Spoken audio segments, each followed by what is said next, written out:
Hello all, welcome to my channel. ఈరోజు మనం పొట్లకాయ కర్రీని ఎలా తయారు చేయాలో చూద్దాము.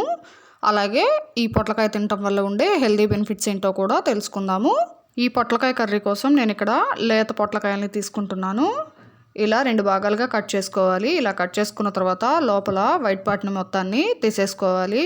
శుభ్రంగా తీసేసుకోవాలి. చిన్న ముక్కలుగా కట్ చేసుకొని పెట్టుకుందాము. ఇప్పుడు కట్ చేసుకున్న ముక్కలన్నింటినీ ఇలా గిన్నెలోకి వేసుకోవాలి.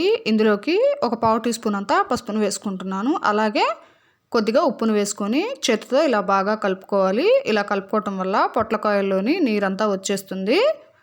ఇలా నీరంతా వచ్చిన తర్వాత ఆ నీటిని మొత్తాన్ని పిండుకొని ఇలా ప్లేట్లో పెట్టుకోవాలి.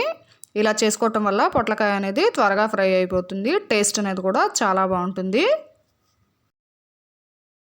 స్టవ్ ఆన్ చేసుకొని కడాయిని పెట్టుకోవాలి. ఇందులోకి 2 టేబుల్ స్పూన్ల అంతా ఆయిల్ని వేసుకుంటున్నాను. కొంచెం పోపు దినుసులను వేసుకుంటున్నాను. అలాగే 2 రెమ్మల కరివేపాకును వేసుకుంటున్నాను. ఇవి కాస్త ఫ్రై అయిన తర్వాత ఇందులోకి మనం పిండి పక్కన పెట్టుకున్న పొట్లకాయ ముక్కల్ని వేసేసుకోవాలి. ఇప్పుడు ఇలా పొట్లకాయ ముక్కలను వేసుకున్నాం కదా, ఒక 2 మినిట్స్ పాటు బాగా ఫ్రై చేసుకోవాలి.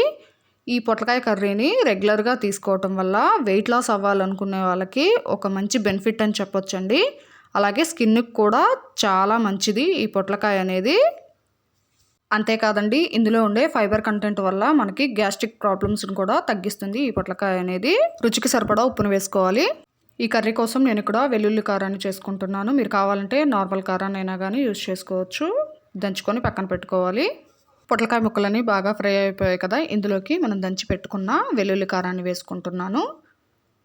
కారాన్ని వేసుకున్న తర్వాత ఒక 2 మినిట్స్ పాటు ఫ్రై చేసుకొని స్టవ్ ఆఫ్ చేసుకొని సర్వింగ్ చేసుకుంటే పొట్లకాయ కర్రీ రెడీ. మీకు కనుక ఈ రెసిపీ నచ్చినట్టయితే లైక్ చేయండి, షేర్ చేయండి, సబ్స్క్రైబ్ చేసుకోండి. సింప్లీ థాట్స్ బై అను. మీరు కూడా మీ ఇంట్లో ట్రై చేసి మీకు ఎలా కుదిరిందో కమెంట్ రూపంలో నాకు తెలియజేయగలరు. Thank you for watching everybody.